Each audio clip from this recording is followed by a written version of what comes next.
Alright guys, so today we are on Chapter 4, Lesson 1, and we are going to estimate by using compatible numbers and rounding to 0, half, or 1. Alright, so our first example is estimating 1/4 times 13. So the most important thing that I want you guys to take from this is finding compatible numbers. So when I say finding compatible numbers, I mean we know that 4 cannot go into 13 evenly, so what is a close number that is close to 13 that is a multiple of 4? So when I say multiple of 4, I mean 4, 8, 12, 16, and so on.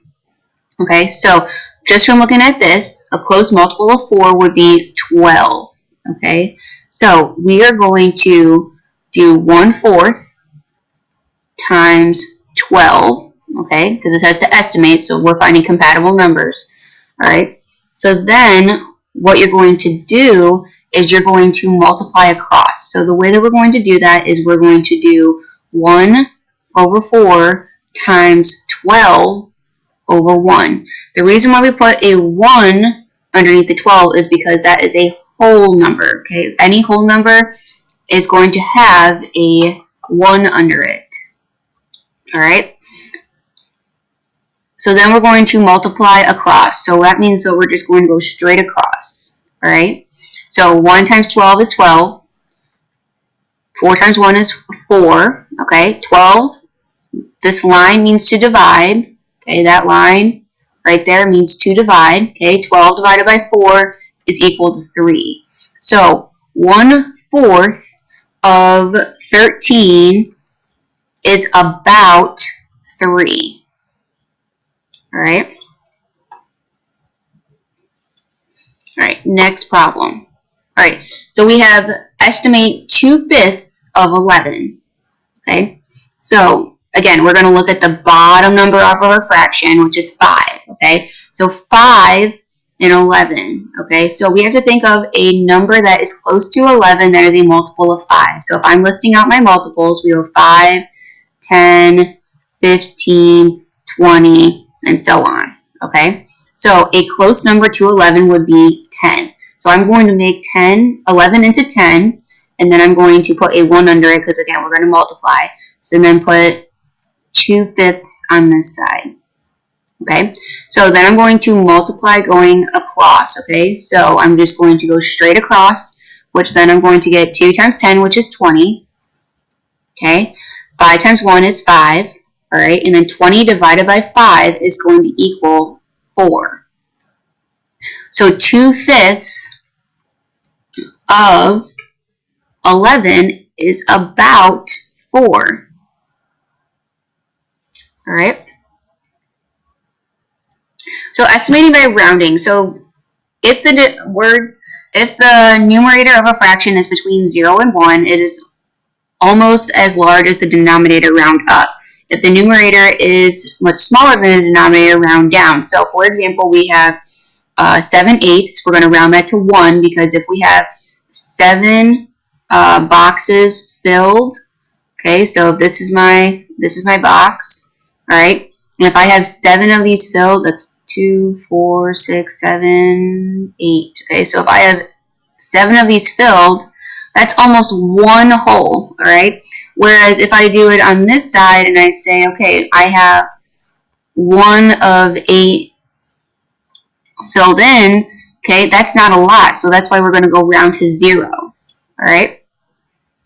So number 3. So we're going to estimate 1/3 and 7/9. Okay, so 1/3, all right, if we're going to make our box, okay, 1/3 is going to be just one of these, okay? The reason why I put 3 boxes is because 3 is the bottom number, okay? How many you color in is the top number. So since there's only 1 on top, I'm only coloring in 1 box, okay? And then we have 7/9, okay? So if I make 9 boxes, which I'm going to try to do, 1, 2, 3, 4, 5, 6, 7, 8.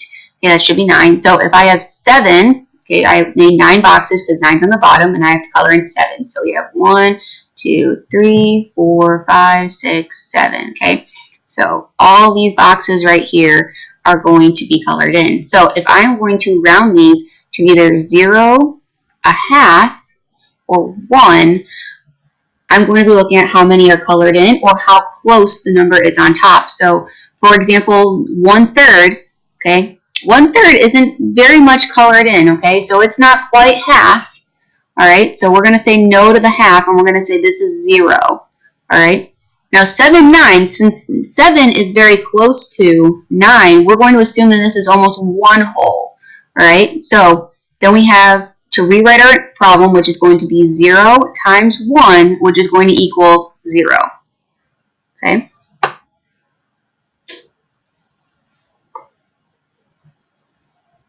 Alright, again, here we have estimating 1/9 times 4/5. Okay, so 1/9, alright, so again, if I made my boxes, I would have 1 colored in, and then 8 of them are blank.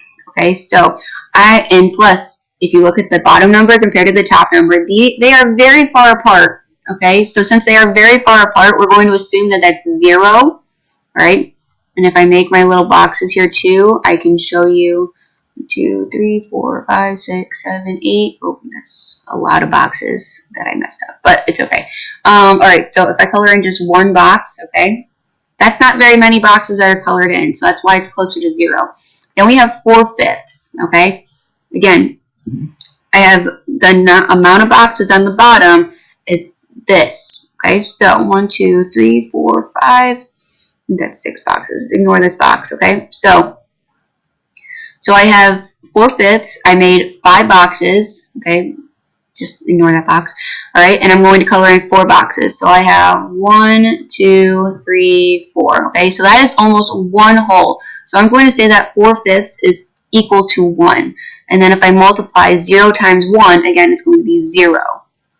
Okay? Alright, estimate the area of the flower bed. Alright, this is the last example. Alright, so we have 14 and 7/8 and 6 and 1/8. Okay, so let's just look at the fractions for now. So we have 7/8, okay, and we have 1/8. Alright, I can assume that since these numbers are close together, that's going to be almost a 1 whole. So I'm going to say that's 1. Alright, 1/8 is going to be very far away from a whole, so I'm going to say that's 0. Okay, if this was, 4/8, 5/8, I would maybe consider that to be half. But since we don't have that at the moment, and this is quite a big jump, I'm going to make it 0. Alright, so I'm going to add my 1 there, okay, because 7/8, we made that into 1, okay, and our 1/8, we're going to make that into 0, so this is going to be 6, okay, so we're going to estimate how big this flower bed is. So 15 times 6 is going to be about 90, okay, so this flower bed is going to be about 90, alright. Again, if you need help with anything, please let me know. My email is eggertc@beardstown.com, or my phone number is 217-323-3665, extension 4114. If you need help, let me know. Any other questions, please feel free to rewatch the video or contact me.